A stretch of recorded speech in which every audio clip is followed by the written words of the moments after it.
Alright guys, welcome back to a brand new video on my channel. This is the third video in the beginner's guide series which I am currently having in my channel.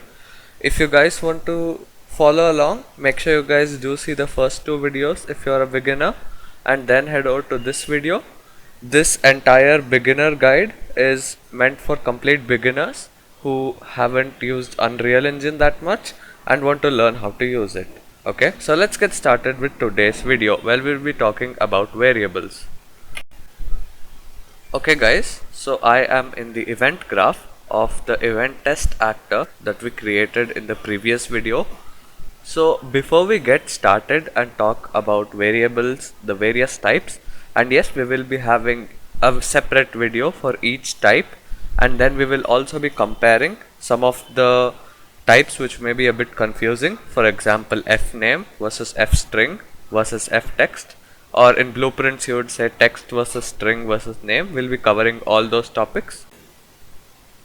Okay guys, so let's start with what are variables. So basically variables are data containers. They hold data of different types. So I'll be telling you guys about that now. So in order to create a new variable in blueprints, the way you do it is on the left hand side of your screen, click on the plus icon and you would get a boolean variable by default. I'll get to the types later. So now let's just call it our variable. So what a variable allows us to do is hold data in order to perform some sort of action later, maybe use the value for some function or something. So let's get to the options here on the right hand side. So if we compile it, only then we'll be able to set our default value.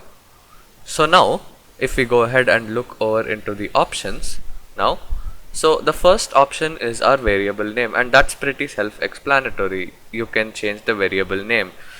One thing to note is you can't have two variables even of different types with the same name. It's going to result in an error. So that's one thing to note. The next thing is the variable type. So I'll be telling you guys in brief about the variable types. They can be classified into two ways. One can be a single variable, array, set, or a map.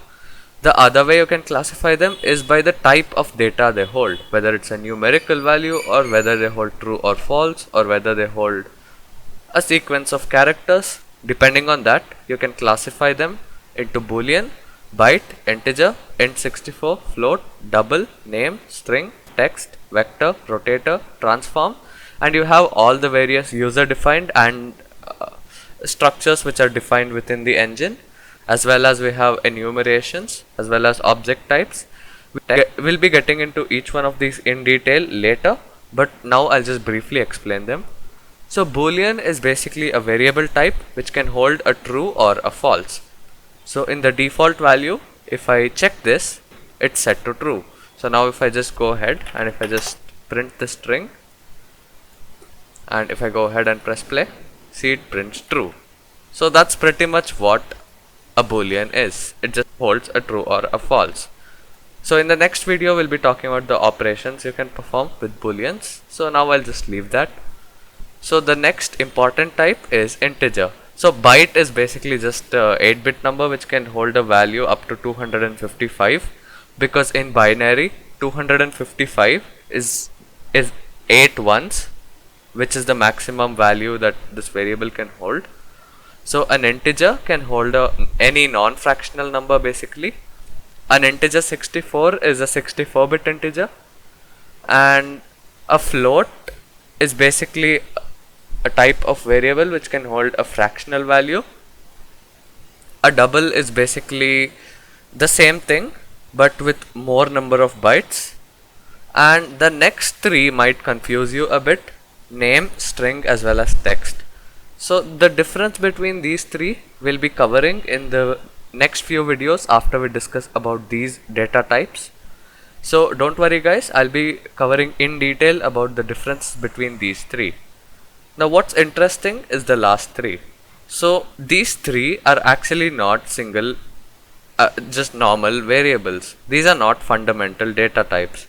So if I change this variable to be of type vector, and if I drag this, if you just drag off of this and type in break. You'll get an option called break vector, or you could right click on split struct bin. So you'll see X, Y and Z. This is because this is a structure internally. So a structure is basically a variable which can hold multiple member variables of different types. We'll be talking about structures as well in the future videos. This is just a brief video about what variables are. So the same thing with rotators. Things like your control rotation are stored in the type rotator, and transform is basically a structure of your location, rotation as well as scale. So as you can see, I can split this even further. So I can split this, I can split this. So that's basically what a transform is. So the next types we get are structures, which we'll be going over in depth in future videos, and enumerations, which again will be going over in depth in future videos. So for now, let's just leave this to be an integer.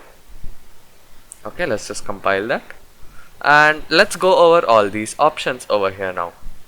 Okay guys, so before we head any further, I just wanted to let you guys know that there will be a link in my description to my Discord server, so you guys can join that. If you guys have any questions, you could ask me those. So now let's continue. So the next option you would see is instance editable. So what instance editable does is allows us to edit the value of this variable in an instance of this blueprint, but you would generally use this along with expose on spawn. Let me tell you what I mean. So if I just click on expose on spawn, you'll get a warning over here. You have to make this instance editable for it to be exposed on spawn. So now what does this mean? So what expose on spawn does is, now since we have this actor in our level, and if we go ahead and go to our details panel, on the top under default, you'll see our variable is here. That is because it is exposed on spawn. So you can change the value of this variable here. Generally you'd use this along with spawn actor. If I type in event test, so you would see our variable over here. So that is generally how you use it. So let's head over to the other options here. So private is something we'll be getting into more when we talk about C++. Generally in blueprints you would leave private off. So you could read the description when you just hover your mouse over it. So the next option is blueprint read only. So there is no point of actually having a blueprint variable which is blueprint read only unless you only want an initial value for it. So let's say you have something like a character class which you want to set in that particular class, in the derived class. So you would set that to blueprint read only, but generally speaking you wouldn't use blueprint read only. So now we'll be talking about the next one, that is category. This is just a name which you give. We could just call it my variables. It could be anything, doesn't really matter. So it just creates a new category on the left hand side. Good for organizing things. So the next one we'll be coming to is slider range as well as value range.